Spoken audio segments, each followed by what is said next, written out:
బండి ప్రాపర్టీ అండి. ఇది మియాపూర్ మయూరి నగర్లో అండి. 267 గజాలు, ఈస్ట్ ఫేసు, మంచి ప్రైమ్ లొకేషన్లో ఉంది. మయూరి నగరు, ఈస్ట్ ఫేసు, 267 గజాలు, G+4 పర్మిషన్ కూడా ఉంది.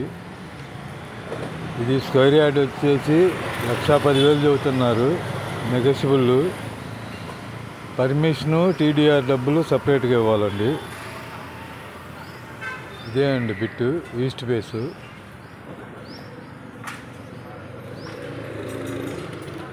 ఈ కాంపౌండ్ వాల్ వేసిందే ఈస్ట్ ఫేసు, 267 గజాలు, ఈస్ట్ ఫేసు. స్క్వేర్ యార్డ్ 1,10,000 చెబుతున్నారు, G+4 పర్మిషన్ ఉంది. TDR డబ్బులు, పర్మిషన్ డబ్బులు సపరేట్గా ఇవ్వాలి. Square yard 1,10,000.